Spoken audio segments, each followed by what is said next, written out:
La prise en charge d'un diabétique, et en particulier d'un diabétique de type 2, elle repose sur deux piliers. Le premier est bien évidemment la prise en charge médicale qui est faite par le médecin, en général le médecin traitant, mais aussi par une bonne éducation thérapeutique du patient, de façon à ce que le patient puisse s'impliquer lui-même dans sa maladie. Et une des vocations de la maison du diabète, c'est de mettre à disposition de ces patients des outils éducatifs de façon à leur permettre une évolution de leur mode de vie, je dis bien évolution de leur mode de vie, parce qu'on ne peut pas demander à un diabétique de type 2 de changer brutalement et complètement de comportement, c'est irréaliste. Il y a une très grande satisfaction et une efficacité dans les résultats parce que c'est les patients eux-mêmes qui ont choisi leurs actions, comme je le disais, et que ces actions sont des actions faisables. Ils les ont choisies en fonction de l'environnement et donc elles sont faisables pour eux.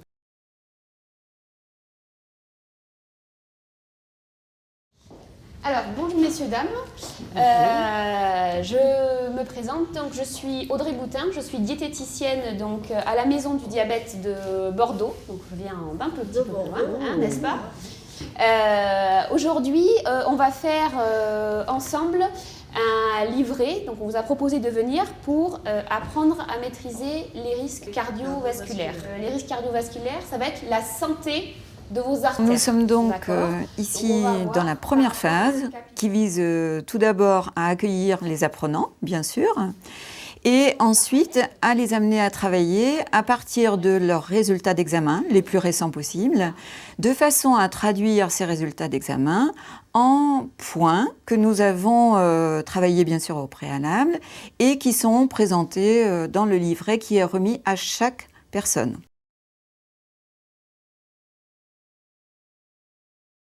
Pour les gens qui ont les bilans sanguins, je vais vous demander de les sortir et de les mettre à côté de vous pour que ça soit plus facile.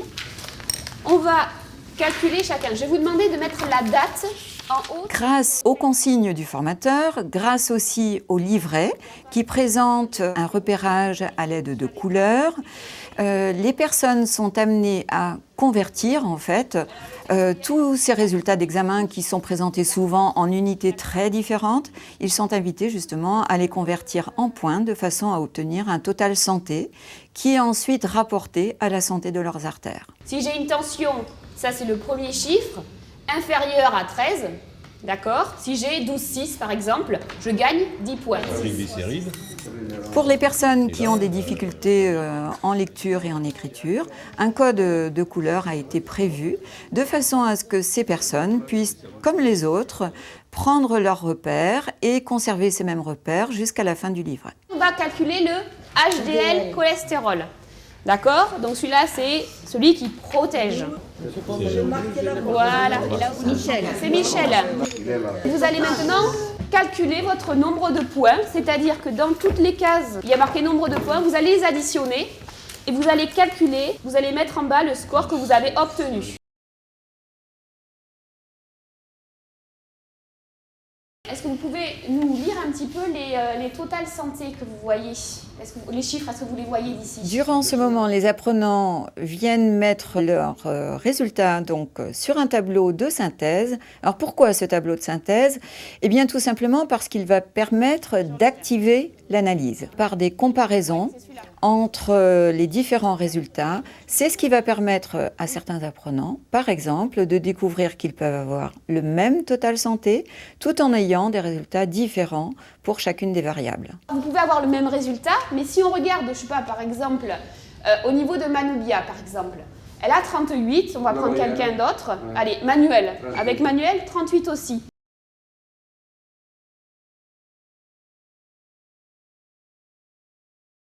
Donc, il faut prendre une action qui va changer quelque chose dans votre santé de vos artères et qui va, après on va voir par la suite, qui va être possible à réaliser tout de suite, d'accord, dans votre quotidien.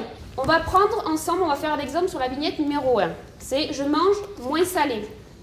Vous avez marqué une ligne « Point gagné ». C'est-à-dire que si vous mettez cette action en place, je mange moins salé, d'accord, vous allez gagner 3 points. À cette nouvelle étape, eh bien, les apprenants vont être amenés à découvrir un certain nombre d'actions qui portent tantôt sur l'alimentation en général, avec par exemple la possibilité de diminuer la consommation de produits gras ou de produits sucrés, mais aussi des actions qui portent sur l'activité physique, avec de la même façon des actions plutôt simples à exercer, comme la marche par exemple. Donc vous marquez votre total, vous additionnez le total de vos 2 actions choisies. Les effets conjugués d'une action qui porte sur l'alimentation avec l'activité physique vont être effectivement tout à fait bénéfiques pour la santé globale des artères et la santé même, je dirais, plus globale de l'individu. Et ici, ça donne un point. C'est parce que l'apprenant agit sur les connaissances qu'il va pouvoir non seulement se les approprier, mais aussi pouvoir montrer comment il a compris ces mêmes connaissances. C'est très important pour le formateur parce que c'est par la mise en activité que le formateur va pouvoir s'assurer justement que la personne a compris ce qu'il y avait véritablement à comprendre.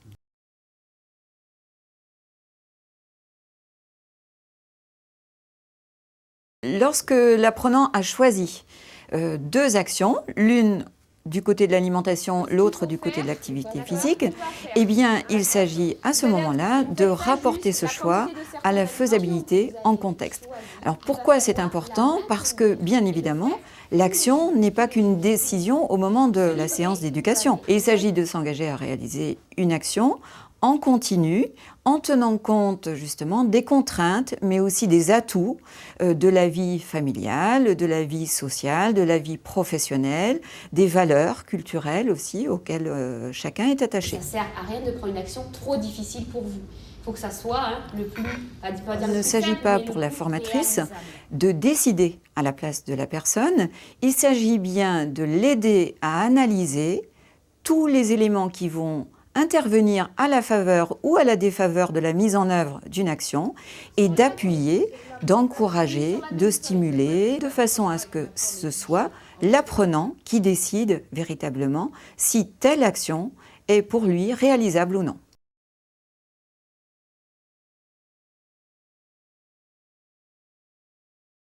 Durant cette phase de synthèse, ce qui est important pour l'apprenant, c'est de valider les 2 choix qu'il a eu l'occasion d'analyser.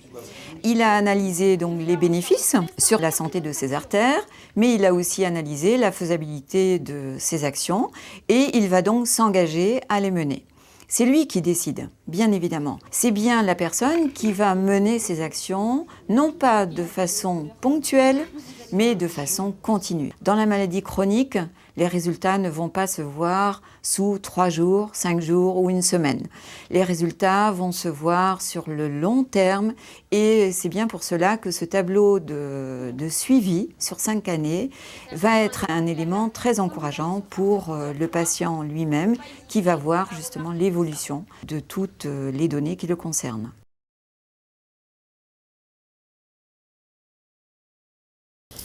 Et à la fin, vous marquez, donc vous notez vos points, tout le monde l'a fait, le total santé va augmenter, mon total... La synthèse vise tout d'abord à rendre lisible l'ensemble des résultats des apprenants, mais cette synthèse permet aussi à la formatrice de collecter des données qu'elle va conserver de façon à pouvoir consulter ces données à chaque fois que l'apprenant va être revu.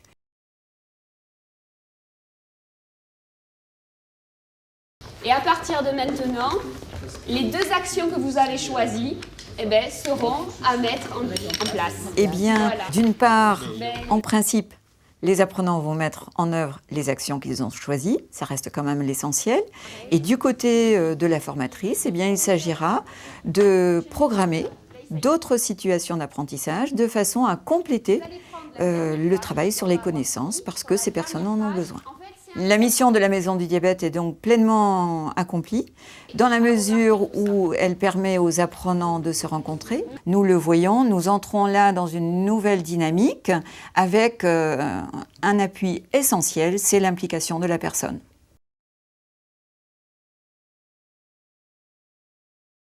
chaque diabète a un cas particulier. Par contre, ça nous aide à avancer, parce que là, comme moi, par exemple, il faudrait que je marche pas mal, et on me disait de marcher une demi-heure par jour, je ne le fais pas. Par contre, sur le carnet, il y a marqué 3 fois par semaine, ça, je vais le faire, je m'engage.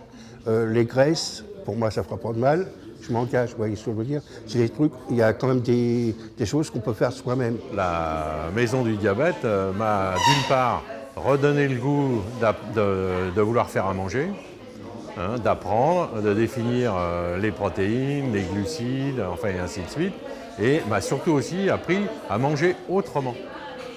Ça, c'est quand même plus qu'important, et à devenir mon propre chef au niveau de l'équilibre de mes repas. Ça va me faire gagner justement avec le système de 9 points. À 36, je passe à 45. Et ça, je suis sûr, bon attention, je peux avoir une petite rechute, mais je suis sûr que je pourrais l'atteindre, ça.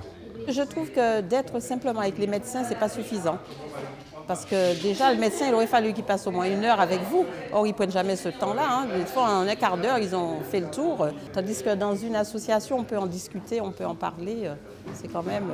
Et puis, on a la chance, je trouve, moi, tout au moins, à la maison du diabète, là, à Saint-Maur, les gens sont très, très compétents. Vraiment, il y a une grosse écoute. Il y a beaucoup de conseils. Je trouve qu'ils ont la patience. C'est vrai que...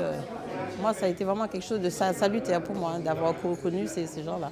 En fait, on est sur un chemin, et sur ce chemin, il y a de l'accompagnement qui existe.